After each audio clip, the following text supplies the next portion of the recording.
বৃষ্টিটা কিন্তু সারা রাত বেশ ভালোই হয়েছে, কিন্তু তারপরেও গরম যায় না। বাড়ি থেকে বেরিয়ে একটু হাঁটলাম কি হাঁটলাম না, একেবারে ঘামে ভিজে এক হয়ে গেলাম। এইরকম বৃষ্টির ওয়েদার থাকলে কারোর কি বাইরে বেরোতে ভালো লাগে বলো? মনে হয় যেন বাড়িতেই বসে থাকি আর বিভিন্ন খাওয়া দাওয়া খাই আর ঘুম দিই। কিন্তু ঘুমালে হবে না, আজকেও চলে এসেছি একটা কাজে। তো চলো আজকের ব্লগটা এখান থেকে শুরু করা যাক।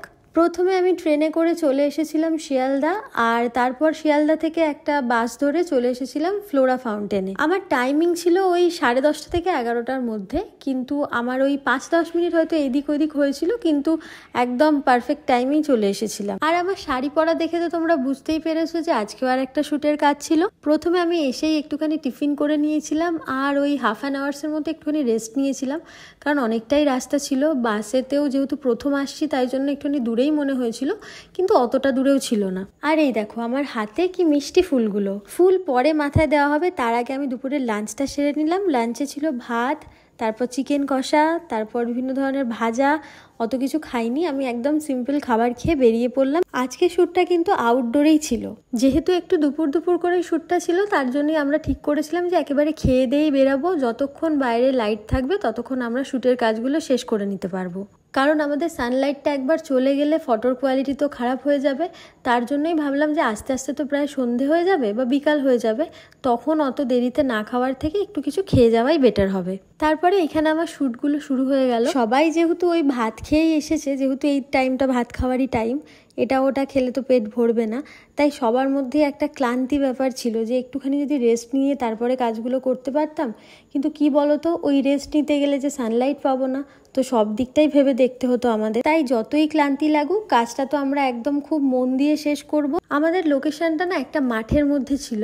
এইবার মাঠের মধ্যে তো সব ধরনেরই মানুষ থাকে, কেউ ওখানে ব্যায়াম করতে এসছেন, কেউ তো ক্রিকেট খেলছেন, কেউ ঘুরছেন। তো সমস্ত ধরনের পাবলিকের রিয়াকশনটা যখন সামনে থেকে দেখি, একটু হেজিটেশন ফিল হয় ভিতর থেকে যে তারা কি ভাবছে বা কিছু। তারপরে পরক্ষণেই ভাবি যে না, আমি যেই কাজটা করতে এসেছি সেইটা আমাকে 100% দিতে হবে, কারণ এখানে আমার ফটোগ্রাফারের কষ্টের ফল আছে, আমার মেকআপ আর্টিস্টের কষ্টের ফল আছে।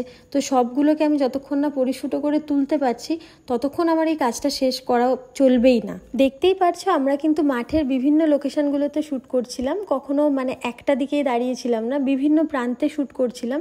তার একটাই কারণ, ধরো আমার মাঠের যেই জায়গাটাতে ফটো তোলার জন্য পছন্দ হয়েছে, সেখানে অলরেডি আগে থেকে কেউ ক্রিকেট খেলছেন, তো আমাদের ততক্ষণ ওয়েট করতে হবে যতক্ষণ না ওনাদের কাজটা শেষ হয়। মাঠের পর আমাদের সেকেন্ড লোকেশন ছিল একটা খুব সুন্দর শান বাঁধানো পুকুর, আর পুকুরে যারা স্নান করছিল তাদের রিয়াকশন তো দেখতেই পেলে আগেই, যে তারা কীরকমভাবে হাঁ করে তাকিয়েছিল। স্বাভাবিক, আমিও যদি কোথাও এরকম কোনো মডেলকে দেখতে পেতাম হঠাৎ এত সেজেগুজে এসে বসে আছে, আমারও এরকমই রিয়াকশান আসতো।